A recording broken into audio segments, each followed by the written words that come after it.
खरदूषण से युद्ध।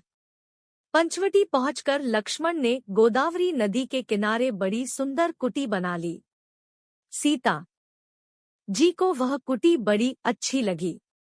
सीता और राम दोनों ने लक्ष्मण को अनेक आशीर्वाद दिए। पंचवटी का वास राम को बहुत अच्छा लगा। वे गोदावरी के किनारे किनारे कुंजों और वनों की शोभा निहारते फिरते। लक्ष्मण उनके लिए फलमूल इकट्ठा करते और रात में कुटी पर पहरा देते। इस तरह 3 वर्ष हो गए। एक दिन राम, लक्ष्मण और सीता अपनी पर्णकुटी के सामने बैठे हुए थे। इतने में रावण की बहन शूर्पणखा उधर आ निकली। राम के रूप को देखकर वह विकल हो गई। उसका मन काबू के बाहर हो गया। सुंदर वेश बनाकर बंठन कर वह राम के पास आई और बोली, पुनी फिरी राम निकट सो आई। प्रभु लक्ष्मण पहे बहुरी पठाई। लक्ष्मण कहा तो ही सो बरई, जो त्रिन तोरी लाज परिहरई। हे रूप निधान सुनो, मैं विश्वविजयी लंका के महाप्रतापी राजा रावण की बहन हूँ। संसार में मेरे समान कोई दूसरी सुंदरी नहीं है। तीनों लोकों में खोज हुई, पर मेरे अनुरूप कोई वर नहीं मिला वर्टिकल बार। इसलिए अब तक कुमारी ही हूँ। तुम्हें देखकर मन में आया है कि विवाह कर लूं। मेरी तुम्हारी जोड़ी अच्छी रहेगी। तुम्हारी यह स्त्री सीता बड़ी अभागिनी और कुरूप है।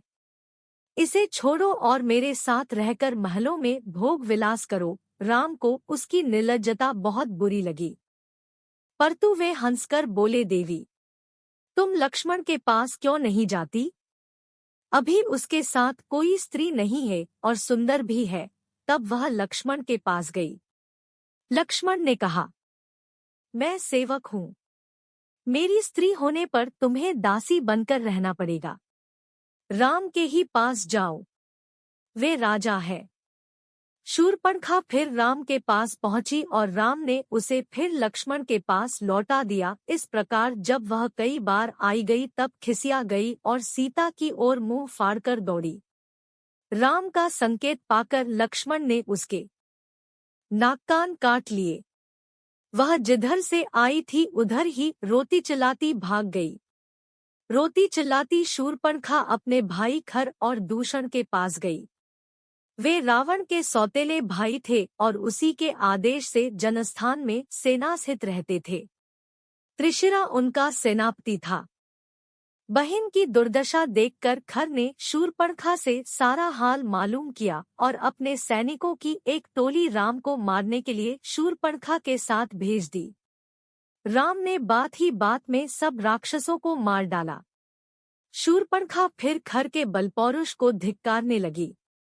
एक मनुष्य द्वारा अपना अपमान देखकर खर को बहुत क्रोध आया।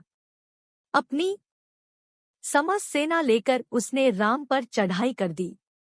उधर बड़ी भारी सेना आते देखकर राम ने सीताजी को लक्ष्मण के साथ सुरक्षित स्थान पर भेज दिया और स्वयं युद्ध के लिए तैयार हो गए।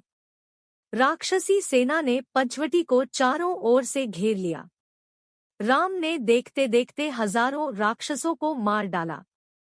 दूषण और त्रिशिरा के मार ए जाने पर महारथी खर राम से युद्ध करने के लिए आया। खर ने घोर संग्राम किया।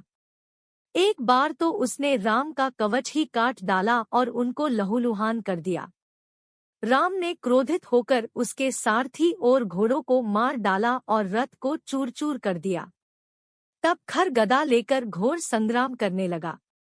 शत्रु को महाप्रबल देखकर राम ने अगस्त्य ऋषि का दिया हुआ वैष्णव धनुष हाथ में लिया और उस पर इंद्रबाण रखकर पूरी शक्ति से चला दिया। बाण खर की छाती में लगा, उसका हृदय फट गया। 1.25 घंटे के युद्ध में अकेले राम ने 14 सहस्र राक्षस मार डाले। जनस्थान से राक्षसों का भय सदा के लिए मिट गया। खर के मारे जाने पर देवताओं ने आनंदित होकर फूलों की वर्षा की और तरह तरह के बाजे बजाए। अगस्त्य ऋषि ने भी आकर रामचंद्र जी को बधाई दी। इतने में सीता सहित लक्ष्मण भी आ गए। राम को सकुशल देखकर दोनों बहुत हर्षित हुए।